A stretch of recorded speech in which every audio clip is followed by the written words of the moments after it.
young Padawans, how are you today? First of all, I'm fine. Second of all, I'm very fine. Third of all, I haven't felt better. Why? Well, if you wanna know why, check my vlogs. So, what we're going to do today is talk about the final part of Harry's story, or the second part of this book. Let's talk about it first. So, it's again different from the movie, very more detailed, but still it presents Harry's quest for the Horcruxes, which contain the pieces of Voldemort's soul. And Harry found out that after the medallion he would need a cup, a tiara or diadem, or he also would have to kill the snake. And from then on they go on a quest to find these items. And he figures out that some of these objects had to be hidden somewhere, so he finds out that the cup is hidden inside a vault, Bellatrix Lestrange's vault, which is one of the oldest vaults. So what they do after the destruction of the medallion, of the locket, they go to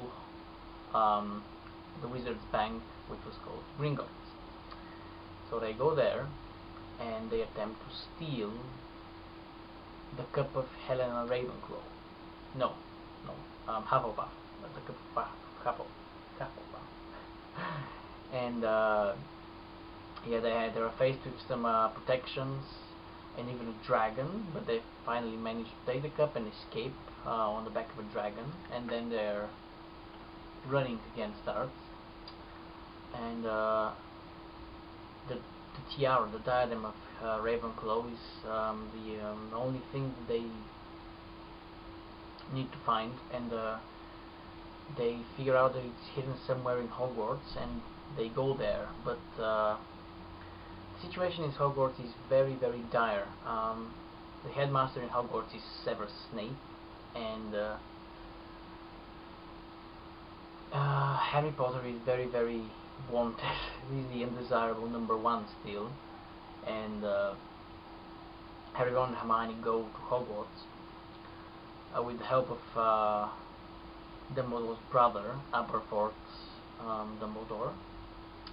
He helps them get inside the castle through a very, very secret and hidden entrance, and then they meet the rebellion led by Neville Longbottom. He's been gathering people that do not like Severus Snape, and he's commanding. And then Harry starts to search for the diadem, while Ron and Hermione have to go back to the Chamber of Secrets to take a fang of the basilisk. And that is why, and that is because the goblin, what they call it, goblin. Yeah, the creature that helped them get into Hogsmeade, into the bank, Gringotts. He stole the sword of Gryffindor, which was strong enough to destroy a Horcrux. So they needed the basilisk poison, which was strong enough to destroy a Horcrux, because Harry used the basilisk fang to destroy Tom Riddle's diary in the second book. And then they take these. They also find the cup, the tiara, which was hidden in the room of requirements, and the cup they destroy with Hermione destroys it with a fang. Then they go to the room of requirements to search for the tiara. They were ambushed by Malfoy, Crabbe and Goyle, and I think one of Malfoy's friends dies, either Crabbe or Goyle. They use some very, very dark magic of fire that is so strong and powerful that it cannot be extinguished by anything. Luckily, with the death of Slytherin, the fire destroyed the tiara, and all that was left then was the snake.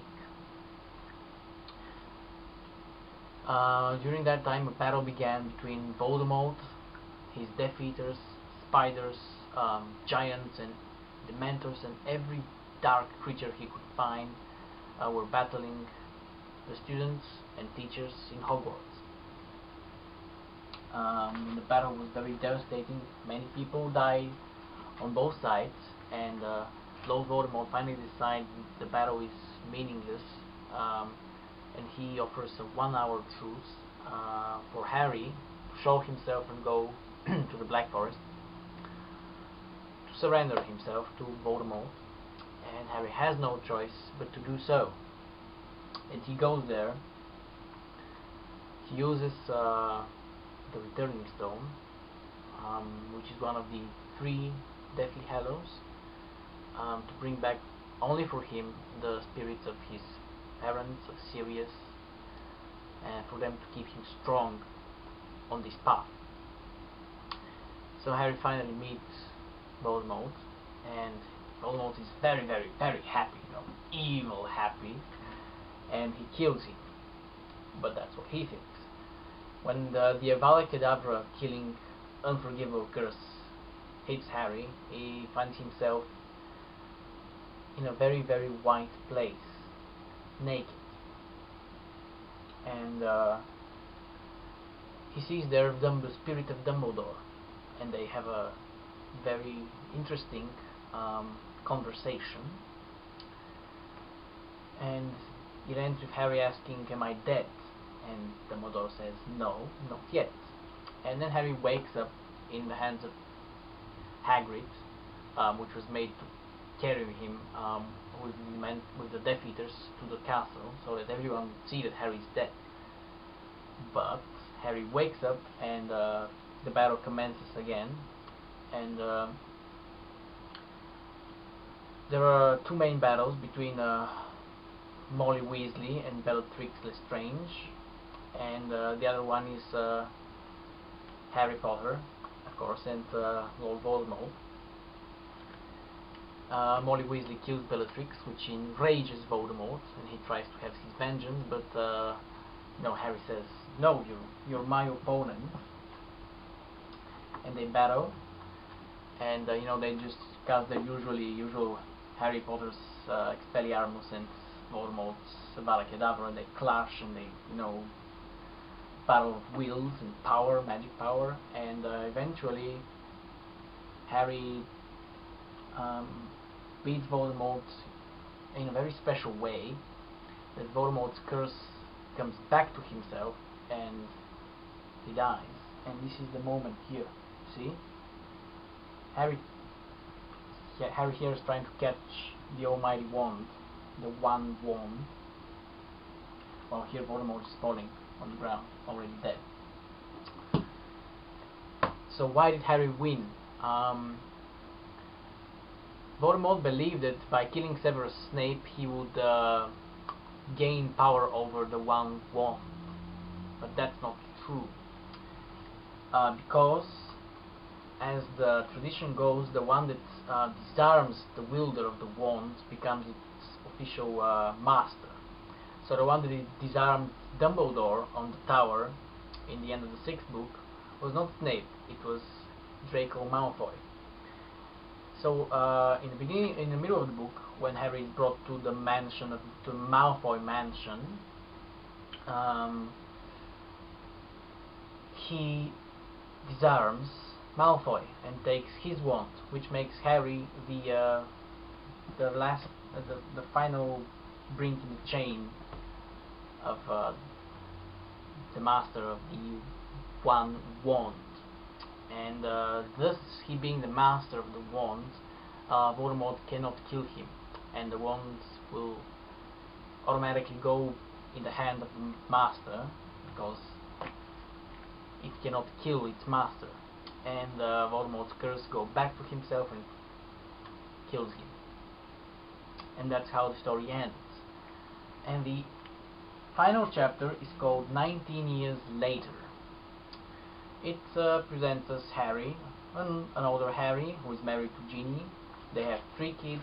It also presents us an older Ron and Hermione with their kids.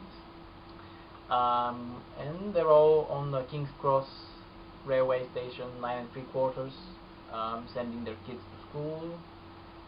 You can also see Draco Malfoy, his wife, and his son, which was called Scorpius. Yeah, doesn't matter. He's good now. And the final sentence is really, really amazing. So it is. I'm gonna try to translate it. I don't know it in English. So it is. His scar hadn't hurt in 19 years. Everything was alright. And that's the end. And of course, this is how the book ends. And the movie is quite similar. You know, got the perfect acting of Daniel Radcliffe, Ralph Fiennes, Emma Watson, Rupert Grint, Tom Felton, and the entire cast of the movies. And David Yates has again done a very, very good job making the book into a film, which is very, very amazing. And if you haven't watched the movie, you do so, rent it or buy it or whatever. Also, get the book, definitely get the book. If you have read the others, this is going to be recommended. As for the game is what the previous game about the first half of this book couldn't be, and it's absolutely perfect. It took EA some 8 games to make the final 7 games, pardon me, to make the final 8th one just perfect. It's got action, it's got turns and twists, and it is just amazing. And it also has a very nice credit video at the end, which includes scenes from all the other games. First one, the second one, the Quidditch World Cup, 3rd, 4th, 5th, 6th, 7th, Part 1, 7th, Part 2, and it is amazing. And me, a fan, just I loved it. And I'm really, really sad because it's over, and what I'm left is a bunch of memories, good memories, and the collection of books. So I hope that you've enjoyed my review so far, all 8 of them, and I will see you guys in the final video that I make about this series, like a bonus one. And after then, you will be seeing me in my vlogs and my other series of videos, and yeah, Obliviate!